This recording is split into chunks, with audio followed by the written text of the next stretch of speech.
You know, thinking about preparing for an emergency, it can feel like a lot. It's kind of overwhelming, right? Where do you even start? It just brings up all these feelings of stress and chaos. But what if there was a simple, logical system to turn all that anxiety into actual confidence? Well, that's exactly what we're going to dive into. So let me ask you straight up. In an emergency, what's your plan? It's a tough question, isn't it? Because when things go sideways, and sometimes they just do, having a real answer can make all the difference in the world.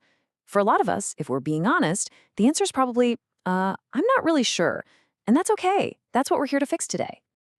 Now, what's really fascinating about this is where the framework we're talking about came from. It wasn't some survivalist group or government agency. Nope.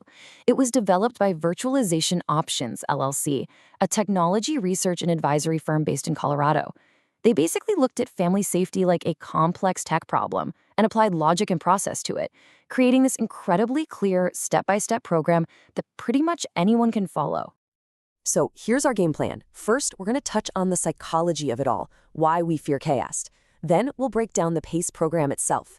After that, we get really practical, talking about how to design your family's own unique plan and get your hands on the physical gear you'll need. And finally, we'll cover how to turn all of this from just a plan into a real practiced habit. All right, let's kick things off with the why. Why does even the thought of an emergency spark so much anxiety?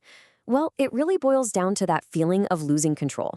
So this first part is all about flipping that script, about going from feeling helpless to feeling empowered. And let's get one thing straight right away.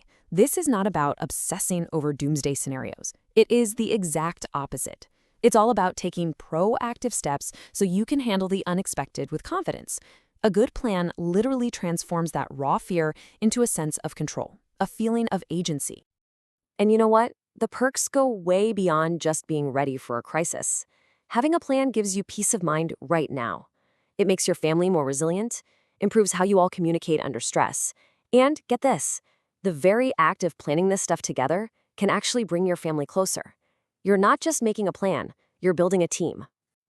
Okay, so let's dig into the system itself. This is the heart of it, the framework designed to give you that control we were just talking about. And it's all built on a simple, really easy to remember acronym. So what is the PACE program? At its core, it's a proactive system. It's not about reacting in the moment. It's about having a pre-built, comprehensive playbook that your family can pull out and follow when things get stressful. Think of it as your guide through the chaos. PACE, it's an acronym, and it's just brilliantly simple. P is for planning. This is where you figure out the strategy. A is for action. That's gathering the supplies and the tools you're going to need. C is for communication, setting up how you'll all stay in touch. And E is for evaluation, and this is key. It means regularly looking at your plan and updating it so it actually stays useful. Okay, time to get into the how. I want you to think of this next part as creating the software for your family's safety program. This is all the information, the roles, the communication strategies, all the stuff that's going to run in the background to keep things smooth. One of the most critical pieces of your plan is just knowing where to meet up. And you actually need two spots. The primary location is for a small local emergency, like a fire at your house. Think your neighbor's front porch or that big oak tree at the park down the street. The secondary location, that's for a bigger event where you might have to leave the entire neighborhood. This could be a friend's house in the next town over or a designated community shelter. In a crisis, confusion is your worst enemy. And that's why giving everyone a job beforehand is a total game changer. When everybody knows their specific role, who's the leader, who's on medical, who's handling comms, who's in charge of supplies, it creates instant order out of what could have been total chaos. So what happens if the local cell towers go down? Your plan has to have backups. One really powerful strategy is to have an out-of-area contact act as a central hub for your family. See, in an emergency, it's often easier to make a long-distance call than a local one. So the plan is everyone in the family knows to call that one person to check in and pass along messages. Okay, so we've got this software figured out. Now let's talk about the hardware. These are the physical tools and supplies that make your plan real, the stuff you can literally grab and go with when you need it most. If you remember just one number from this entire explainer, I want it to be this one, 1 gallon. That is the absolute minimum amount of water you need to have stored per person per day. Everything else is secondary. Water is the most critical supply, bar none.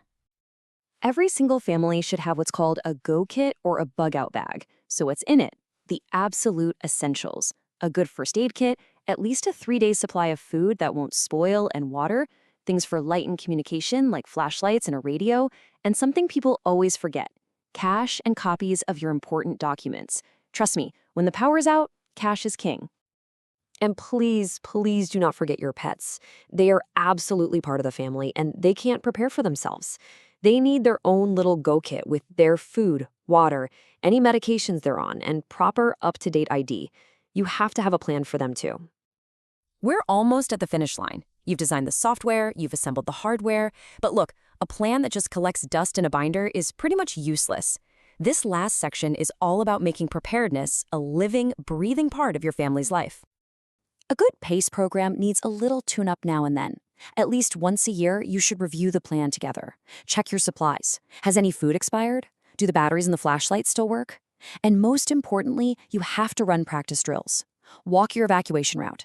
Test out your communication plan. This is how a plan on a piece of paper becomes pure instinct. You know, in the end, it really all comes back to this core idea from the people who created this program. It's not about fearing the worst, it's about empowering ourselves to face the unexpected with confidence and preparedness. The whole point of all this work isn't to live in fear. It's to build this deep down certainty that no matter what happens, your family has a plan, you've got the tools, and you are ready to face it together. So, after all of this, what's next? Don't feel like you have to do everything all at once.